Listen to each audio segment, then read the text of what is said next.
दुधी म्हटलं की बरेच जण नाकं मुरडतात. पण आज आपण त्याच दुधीपासून झटपट असा दुधीचा डोसा अगदी 5 मिनिटामध्ये कसा बनवायचा ते पाहणार आहोत. इनो, सोडा, दही यापैकी कशाचाच वापर न करता आज आपण हा इतका पौष्टिक आणि एकदम चविष्ट डोसा आज आपण बनवणार आहोत. हा डोसा इतका छान लागतो की लहानांपासून मोठ्यांपर्यंत सगळेजण आवडीने खातील. चला तर मग लगेचच पाहूया दुधीचा डोसा कसा बनवायचा. नमस्कार, मी प्रणीता. किचन विथ प्रणीतामध्ये तुम्हा सर्वांचं मनापासून खूप खूप स्वागत. इथे मी एक दुधी घेतलेला आहे. पाण्याने स्वच्छ धुवून कापडाने पुसून घेतलेला आहे. शक्यतोवर कोवळा दुधी घ्यायचा आहे. आता हा दुधी कोवळा आहे की नाही ते कसं ओळखायचं, तर शेंड्याकडच्या भागाला नख रोवून पाहायचं. अगदी अलगद नख आतमध्ये जाते म्हणजे हा दुधी अतिशय कोवळा आहे. आता देठाकडचा भाग आणि शेंड्याकडचा थोडासा भाग आपल्याला काढून घ्यायचा आहे. इथे मी दुधीचे 2 भाग करून घेणार आहे. इथे तुम्ही पाहू शकता हा दुधी अतिशय कोवळा आहे. बियांचं प्रमाण अजिबातच नाही. आता हा दुधी आपल्याला किसणीच्या साहाय्याने किसून घ्यायचा आहे. इथे मी सालासकट किसून घेणार आहे. जर का जून दुधी असेल तर त्याचा आधी साल काढून घ्या आणि मगच किसून घ्या. आता इथे मी एक मिक्सरचं भांडं घेतलेलं आहे. त्यामध्ये घरातील एका वाटीचा वापर करून 1 वाटी इतका किसलेला दुधी घेतलेला आहे. सोबतच एक हिरवी मिरची, सोबतच मूठभर कोथिंबीर, सोबतच 8 ते 10 कढीपत्त्याची पानं, सोबतच अर्धा वाटी बारीक रवा. रवा घातल्यामुळे डोसा छान कुरकुरीत होतो. सोबतच अर्धा वाटी तांदळाचं पीठ, सोबतच 1 चमचा बेसन घालणार आहे. बेसन घातल्यामुळे डोशाला छान खमंगपणा येतो. सोबतच चवीप्रमाणे मीठ घालायचं आहे. आणि आता यामध्ये मी 1 वाटी इतकं पाणी घालणार आहे.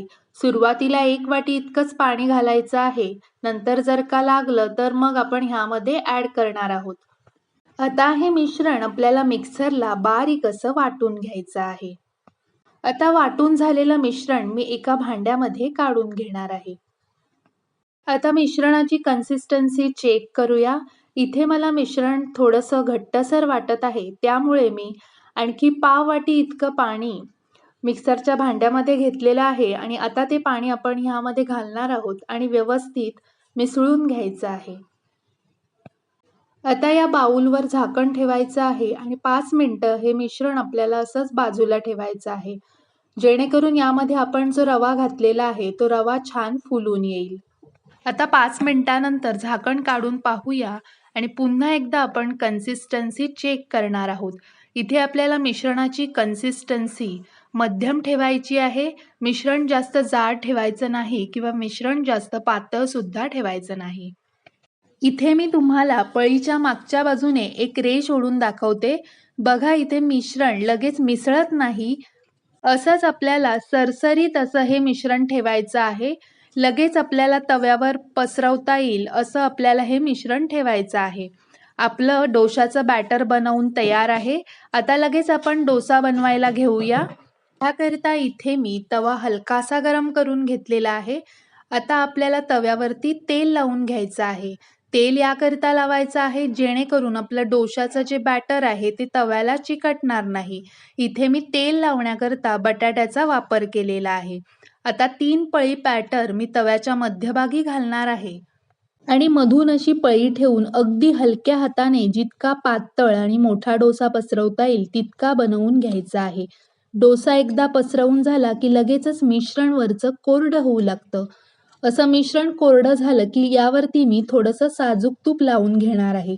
तुमच्या आवडीनुसार तेल किंवा बटर सुद्धा तुम्ही इथे लावू शकता. पुढच्या 2 मिनिटातच डोशाच्या कडा छान अशा सुटल्या गेल्या आहेत आणि रंग सुद्धा छान आलेला आहे. इथे आपला पहिला दुधीचा डोसा बनवून तयार आहे. आता आणखी एक डोसा मी तुम्हाला बनवून दाखवते. जेव्हा आपण डोशाचं बॅटर तव्यावर घालतो तेव्हा आपल्याला गॅसची आच लहान ठेवायची आहे आणि एकदा का डोसा पसरवून झाला आणि मिश्रण वरचं कोरडं झालं की लगेचच आपल्याला गॅसची आच मोठी करायची आहे.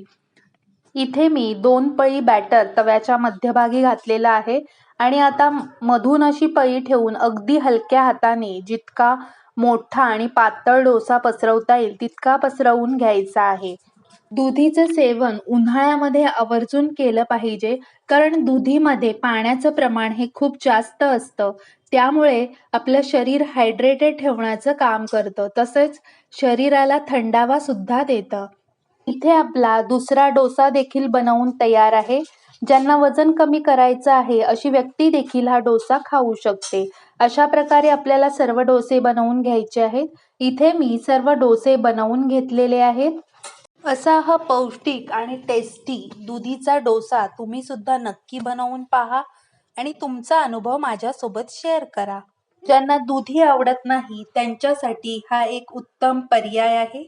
तुम्हाला माझी आजची रेसिपी कशी वाटली, आवडली असेल तर प्लीज एक लाईक करा. किचन विथ प्रणिताला सबस्क्राईब केलं नसेल तर पटकन सबस्क्राईब करा. सबस्क्राईब बटनच्या बाजूला असलेलं बेल आयकॉन सुद्धा प्रेस करा, म्हणजे माझ्या अशाच सर्व रेसिपी तुम्हाला पाहायला मिळतील. चला तर मग पुन्हा भेटूया अशाच सोप्या आणि झटपट रेसिपीमध्ये. धन्यवाद.